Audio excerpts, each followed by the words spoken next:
Sindh issue programme में आऊं आहियां दादू खां अशफाक अहमद मलिक। हिन महिल जंहिं इशू ते असां ॻाल्हि ॿोल कंदासीं उहो आहे दादू शहर जे अंदरि वधंदड़ बदअमनी, फुरू ऐं धड़ा जेकी रोज़ जो हिते मामूल बणिजी वियूं आहिनि। हिते रोज़ाने जे बुनियाद ते दुकानदारनि ऐं शहरियुनि खां फुरलुट कई वञे थी। मज़ामत जे दौरान उन्हनि खे क़त्ल कयो वञे थो। इन हवाले सां दादू जे सियासी, समाजी ऐं शहरी ऐं वापारियुनि सां ॻाल्हि ॿोल कंदासीं। उन सां गॾु जेको पुलिस डिपार्टमेंट आहे उन जे ज़िम्मेवार ऑफिसर सां बि ॻाल्हि ॿोल कंदासीं त हुननि जो इन वधंदड़ बदअमनी जे ख़िलाफ़ छा चवणु आहे। दादू शहर जे अंदरि जेका बदअमनी आहे उन जे हवाले सां छा चवणु आहे तव्हांजो? सर, चवण इहो ई आहे त तव्हां पाण ॾिसो था त गुज़िरियल 6 महीननि खां या साल खां तक़रीबन तव्हां ॾिसो था केतिरो नुक़सानु थियो आहे असां दादू में। माण्हू वीचारा ज़ख़्मी धंधा, नौजवान जेके आहिनि उहे पंहिंजूं ज़िंदगियूं विञाए वेही था रहनि ऐं शयूं बि पंहिंजूं एतिरे क़दुरु माहौल मची वियो आहे जो तक़रीबन ॾिसूं था त न का चङी माण्हू मोबाइल धारे थो सघे, न चङी का मोटरसाइकिल रखे थो सघे, न चङो को कपिड़ो लटो पाए थो सघे, न सुठे तरीक़े सां को सेल ते थो वञी सघे, न ई को बैंक वञी थो सघे। उन माहौल जे हिसाब सां त कारोबार करणु बि तमामु ॾुखियो थी वियो आहे। नंढा भाइर असांजा, नंढा ॿार बच्चा पुट जेके ॿार वञनि था कंहिंजा, त जेसीं ताईं घर नथा अचनि तेसीं ताईं यकीन कंदो उन्हनि जूं निंडूं हराम आहिनि। असांजा जेके छोकिरा ॿार निकिरनि था न तक़रीबन, ऐं गुज़िरियल 3.5 महीननि खां तव्हां पाण ॾिसो त असांजो पंहिंजो दोस्त बि हुयो, सेल्समैन बि हुयो, ॿाहिरनि जहिड़ो दोस्त हुयो, दानिश अली जमाली, जेको मज़ामत कदे क़तल थी वियो, उनजो अॼु ताईं कुझु बि न थियो आहे। ऐं उनजो खून असां ईअं रुलंदे ऐं रायगान ॾिसूं पिया था अखियुनि सां। दादू पुलिस कुझु बि अञा ताईं न करे सघी आहे ऐं कुझु बि कंट्रोल न थियो आहे। तक़रीबन गाॾी बीहारियूं था, चाबी चोर कया था वञनि, जेकॾहिं हथ सां गाॾी ॾियूं था त नुक़सानु, जेकॾहिं नथा ॾियूं त उहे क़तल कया था वञनि, मोबाइलूं फुर कयूं थो वञनि, पैसा फुर कया था वञनि। हाणे तमामु शहरी जेके बि असां आहियूं न, असां एतिरे क़दुरु मुब्तला आहियूं ऐं एतिरे क़दुरु परेशानी में आहियूं जो असां राति जो वेहूं था त असां सोचूं बि था त घर कीअं वञूं, अचूं कीअं, बैंक कीअं कयूं, वापारियुनि खे पैसा किथां ॾियूं, सेल कहिड़े तरीक़े सां करे अचूं। असांखे हर माण्हू खे ॾिसो न त हर परेशानी आहे। माहौल हिकु त बदअमनी जो, ॿी ॻाल्हि त महांगाई एतिरे क़दुरु आहे त ग़रीब गुरबो जेको बि आहे उहो माण्हू परेशान आहे। वक़्तु हलाइण जे लाइ उहो पंहिंजो वक़्तु हलाए या वरी हिननि फोरुअनि खे, लुटेरनि खे, हिननि खे माना पंहिंजो हिसो ॾिए। दादू शहर में अमन अमान जी जेका सूरत हाल आहे उनखे तव्हां कीअं था ॾिसो? ॾिसो, दादू शहर में हेॾी महिल अमन अमान जी सूरत हाल तमामु ख़राबु आहे। तव्हां जेको आहे दानिश जमाली जो वाक़ियो ॿुधो हूंदो या ॿिया काफ़ी वाक़िया थियनि था। हिते डेली जेका फुरमार ऐं लूटमार थिए थी। SSP दादू को बि क़दम नथो खणे। दादू जी पुलिस जे महिल जेको आहे सो का बि एक्टिविटी नथी करे जो जेके फोरू आहिनि, चोर आहिनि, उन्हनि खे गिरफ़्तार कयो वञे, दादू शहर में अमन अमान करायो वञे ऐं ग़रीबनि खे सुख जो साह खणणु ॾिनो वञे। पुलिस जी दावा हुआ त असां केतिरा ई ॾोहारी गिरफ़्तार कया आहिनि, केतिरा ॾोहारी असां हाफ फ्राई कया आहिनि। उन खां पोइ बि जेका अमन अमान जी सूरत हाल इंतिहाई ख़राबु आहे, इन जो असुलु कारणु छा आहे? ॾिसो, दादू शहर में इन्हनि जेके बि मां सम्झां थो केतिरियूं ई हिते फुरूं थियूं आहिनि। तव्हां ॾे केर बि ॿुधाए वञे का हिकिड़ी इन्हनि पुलिस जेको दादू SSP जॾहिं खां वठी आयो आहे, हाणे जेको नओं SSP आयो आहे, पहिरां इरफान साहिबु हूंदो हुओ, इरफान समो साहिबु, उन खां पोइ जेको हाणे SSP साहिबु आयो आहे, उन कहिड़ी जेका चोरी रिकवरी कराई आहे? रिकवर कहिड़ी चोरी? जेके बि चोरियूं थियूं आहिनि का बि रिकवर न थी आहे ऐं को बि ॾोहारी गिरफ़्तार न थियो आहे। क़तल थिया आहिनि, माण्हू फ़ौत थिया आहिनि। हे दानिश जमाली फ़ौत थी वियो, हुनखे फुर दौरान मारियो वियो, शहीद कयो वियो। हुन जा जेके कातल गिरफ़्तार न थिया आहिनि, अलाए केतिरियूं फुरियूं थियूं आहिनि, उन्हनि खे जेको आहे सो गिरफ़्तार न कयो वियो आहे। अमन अमान तमामु जेको दादू शहर में तबाह लॻो पियो आहे। जेको सो हिन महिल अमन जी ज़रूरत आहे दादू शहरनि खे।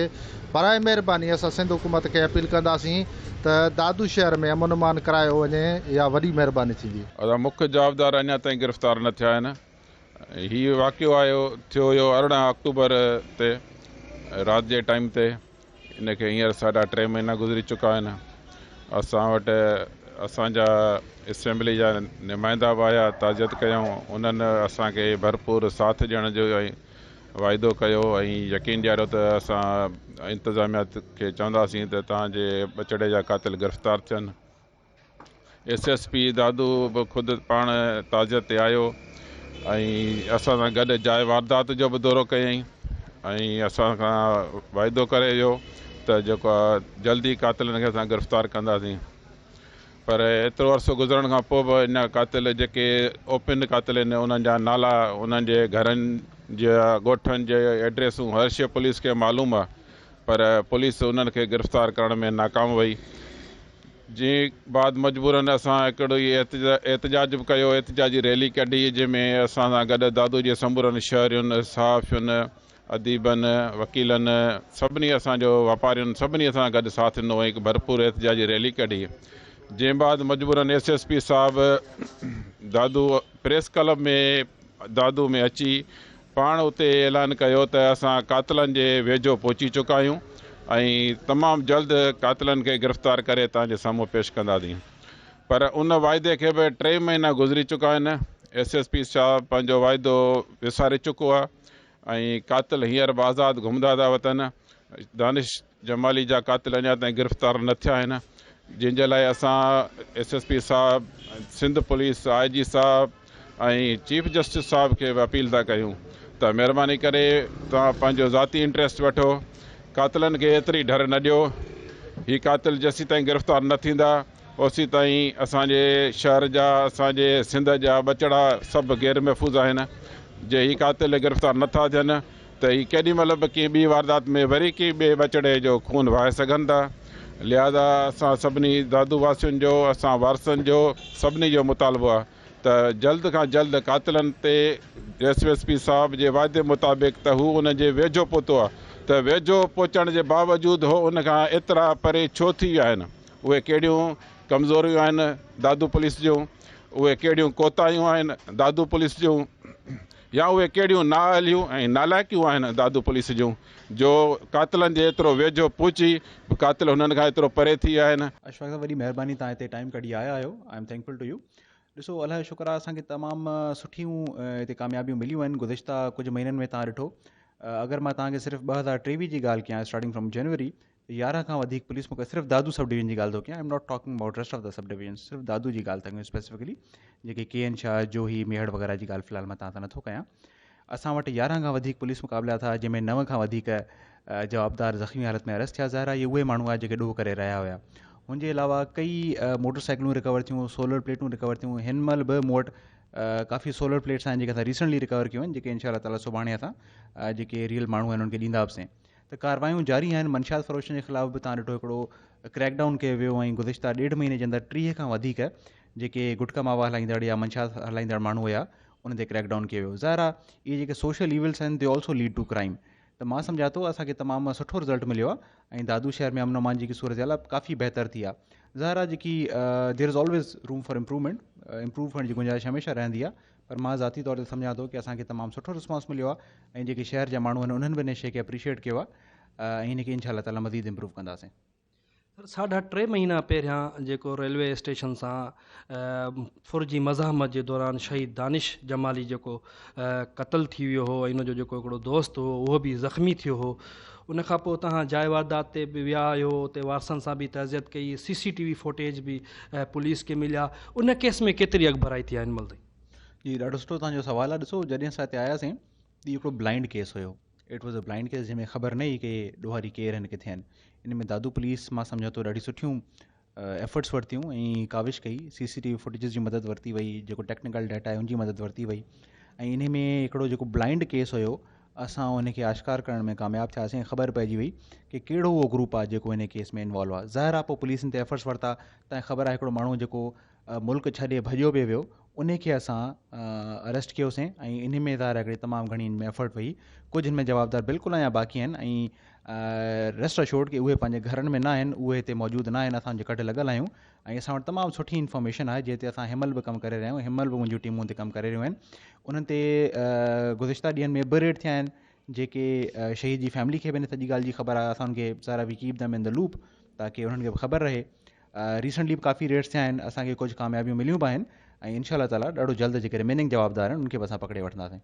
सर, दादू शहर जे अंदरि जेका पुलिस मुक़ाबला थियनि था ऐं ॾोहारी ज़ख़्मी थियनि था, उन जा वारिस जेको आहे उहे एहतिजाज था कनि ऐं उहे इल्ज़ाम आयद था कनि त हिननि खे घराऊं पकिड़े पोइ हाफ फ्राई कयो थो वञे। हक़ीक़तनि तौरु इहो ॾिसियो त उन अदालतुनि में उहे पुलिस मुक़ाबला जेके आहिनि उहे जाली साबित थियनि था। इन जा छा रीज़न आहे सर? ॾिसो साईं, जेकी असांजी जंग आहे ॾोहारियुनि सां, क्रिमिनल सां, उहा जारी सारी रहंदी। कॾहिं बि को क्रिमिनल पंहिंजे वाद सां न मञंदो आहे कि उहो ॾोहारी आहे। ज़ाहिर आहे उहो इहा ई प्ली वठंदो कि मां बेॾोही आहियां ऐं मूंसां ज़्यादती थी आहे, इहो इट्स वेरी नेचुरल।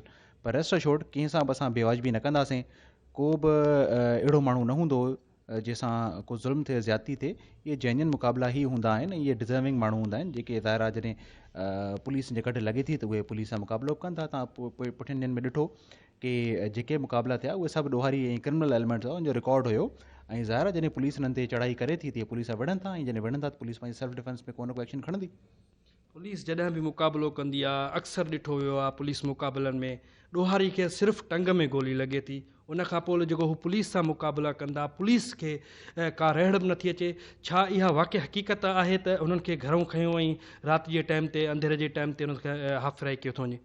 तव्हांजो ॾाढो सुठो क्वेश्चन आहे। ॾिसो, इहा ॻाल्हि सोचण जहिड़ी आहे ऐं सम्झण जहिड़ी आहे कि जेके पुलिस वारा आहिनि वी आर ट्रेंड, असांखे ट्रेन कयो थो वञे। पुलिस वारा अनाड़ी कान्हनि के। जेको ॾोहारी आहे, जेको फोरू आहे 18-20 सालनि जो, 22 सालनि जो, 30 सालनि जो, जंहिं कॾहिं वेपन जी का ट्रेनिंग हासिलु न कई आहे, उहो किथां न किथां को न को जाली वेपन हथ करे थो वठे, ऐं उहो ओहिड़े तरीक़े सां ट्रेन न आहे कि पुलिस जो मुक़ाबिलो करे सघे। असांखे ट्रेन कयो वेंदो आहे ऐं इहा ई ट्रेनिंग ॾिनी वेंदी आहे कि use minimum amount of force. इहा गोली जेकी कंहिंजी टंग में शायदि लॻी वेंदी हूंदी, इहा सीने में बि लॻी सघे थी, पर असांखे ट्रेन ईअं कयो वेंदो आहे कि असां मिनिमम फोर्स यूज़ कयूं कि असां ज़्यादती न थिए। त लिहाज़ा पहिरियों टारगेट ई असां अहिड़ो कंदा आहियूं जंहिंसां कंहिंखे को घणो नुक़सानु न थिए, मिनिमम फोर्स यूज़ कंदा आहियूं। लिहाज़ा ईअं थिए थो। ऐं जेके ॾोहारी आहिनि ज़ाहिर उहे ट्रेन न आहिनि, असां हिकु ट्रेन फोर्स आहियूं, डिसिप्लिन फोर्स आहियूं। 2018 जो हाई कोर्ट सखर बेंच जो फ़ैसिलो आहे त जेको सब इंस्पेक्टर लेवल ते जेके बि हिते SHOs लॻल आहिनि PS ते, इहे लोकल न हुजनि, लोकल माण्हू सभु ज़िले खां ॿाहिरि कढो।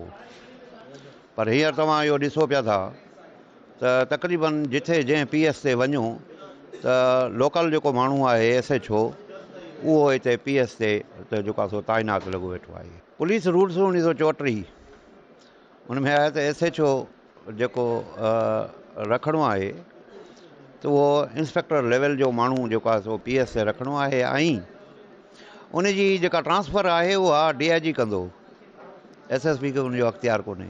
पर हिते तक़रीबन जेके SHOs लॻल आहिनि उहे सब इंस्पेक्टर्स लेवल जा माण्हू लॻल आहिनि, जिन खे SSP उनजी ताइनाती पोस्टिंग ऐं जेको आहे सो उहो करे सघे, माना कंदो आहे। हाणे आर्टिकल 4 आहे पुलिस ऑर्डर 2002, उन में इहो ई आहे त पुलिस जी ज़िम्मेवारी आहे to protect the lives, liberty and property of the people. ॾिसंदा हूंदो त का बि फुर जी FIR थाणे ते न थींदी अथव। छा कंदा आहिनि, मोकिले छॾींदा आहिनि त जेको आहे सो 22 बि कराए अचो ऐं पोइ जेको आहे सो असां FIR कंदासीं। ठीकु आहे, 22 बि थी वई, प्रॉपर्टी वापसि न थी, 522 ऐं 523 CRPC तहत उहा बि प्रॉपर्टी वापसि कोन थी। इन FIR करण मां फ़ाइदो बि कोन थो थिए, FIR पाण बि कोन था कनि। इन्वेस्टिगेशन जेका डिफेक्टिव इन्वेस्टिगेशन, जंहिंखे इन्वेस्टिगेशन जे लफ़्ज़ जी ख़बर न आहे, जंहिं ऑफिसर खे उहो इन्वेस्टिगेशन करे थो, असली जेको आहे प्रॉपर्टी जेका चोरी थी वई आहे, फुर थी वई आहे, उहा हथ कोन थो करे, ऐं आम रवाजी बसि इन्वेस्टिगेशन करे ऐं जेको आहे सो चालान पेश कनि था। जेकी हाफ़राई थियनि था, छा इहे जेको केस रजिस्टर्ड थियनि था, छा इहे अदालत जे मथां न आहिनि सर? मुंहिंजी गुज़ारिश इहा आहे त पुलिस उन्हनि खे हाफ़ फ्राई कंदी आहे जिन जेको ओही वाही कोन हूंदो आहे। बाक़ी जेके प्रोटेक्टेड माण्हू आहिनि, वॾेरनि जा प्रोटेक्टेड माण्हू आहिनि, उन्हनि खे हथ बि न लाहियो वेंदो आहे। हिकिड़ी ॻाल्हि आहे, ठीकु आहे रिकवरी, पर इहो ॾोह थिए छो?